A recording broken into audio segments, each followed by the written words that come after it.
শুটকি রান্না করার সময় কিন্তু প্রচুর পরিমাণে পেঁয়াজ দিতে বা কাঁচামরিচ দিতে হবে ঝাল ঝাল খাওয়ার জন্য। এখানে আমি মনে হয় 3-4টা পেঁয়াজ দিচ্ছি, তাও ভিডিওতে কত কম দেওয়া যেতেছে, আর পেঁয়াজটাও ততক্ষণে তেনা হয়ে গেছে। 1 চামচের অর্ধেক হলুদ,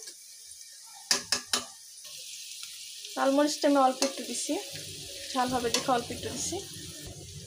এবার দেব ধনিয়া গুঁড়া। আপনাদের বাসায় যদি ধনিয়া গুঁড়া ওই মুহূর্তে না থাকে, যদি ধনিয়া পাতা থাকে তাহলে এই বাগারের টাইমে ধনিয়া পাতাটা দিবেন, তাহলে এটা ধনিয়ার যেই গুঁড়ার যে ফ্লেভারটা সেটার কাজ করবে। রসুন বাটা, আদা রসুন বাটার যে পেস্টটা আছে ওইটা দিয়ে দিচ্ছি। এবার এটাকে ভালো মতন কষিয়ে নিব, একটু ভাজা ভাজা হলে তারপর এটার মধ্যে পানি দিয়ে এটাকে কষিয়ে নেব। শুটকি রান্না করা আর গোস রান্না করা কিন্তু প্রায় সেমই, কারণ শুটকিতে গোসের থেকে বেশি মশলা লাগে। মশলার বাটিটা ধুয়ে পানি দিয়ে দিলাম।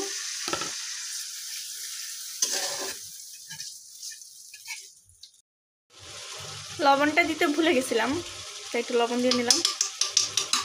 আর দেখছেন আমি কিন্তু ধনিয়া পাতা দিছি, এরকম ধনিয়া গুঁড়া না থাকলে ধনিয়া পাতা দিতে পারেন, সমস্যা নেই। ধনিয়া পাতা দেওয়াতে কিন্তু এটা দেখতে আরও বেশি সুন্দর লাগতেছে, দেখছেন কত সুন্দর লাগতেছে দেখতে। দিয়ে দিব টমেটো কুচি। এটা আমি আলু দিয়ে টমেটো দিয়ে রান্না করব, খুব চিকন চিকন করে কেটে নিচ্ছি। পরিষ্কার করে শুটকিগুলো ধুয়ে নিচ্ছি, শুটকিগুলো দিয়ে দেব।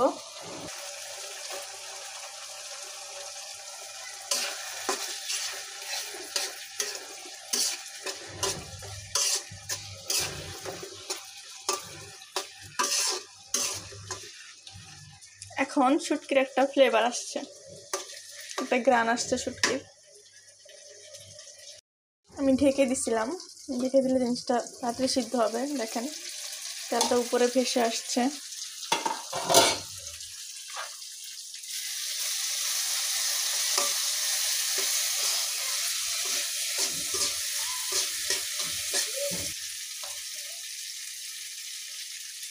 আলুগুলো দিয়ে দিলাম।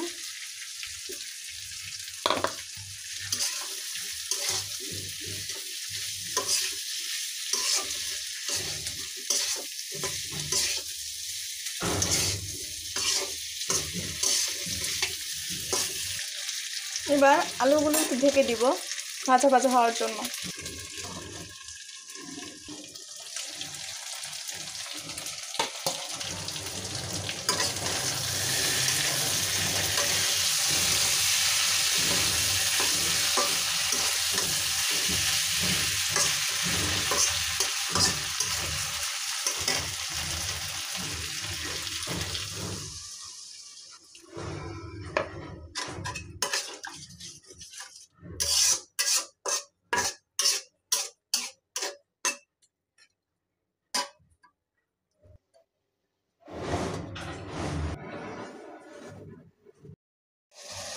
এই পানিটা কিন্তু পুরোটা শুকিয়ে যাবে। একটা নতুন আলু তো আমার পানিটা বেশি হয়ে গেছে, নতুন আলু পানি একটু কম দিলে ভালো হতো। ধোয়ার জন্য তো কিছু দেখাইতেই পারতেছি না। লবণ দিয়ে দিচ্ছি, ধনিয়া পাতা। এই যে ঝোলটা শুকিয়ে গেছে, আর কোনো ঝোল নাই। এখন আমি এটাকে নামিয়ে ফেলবো।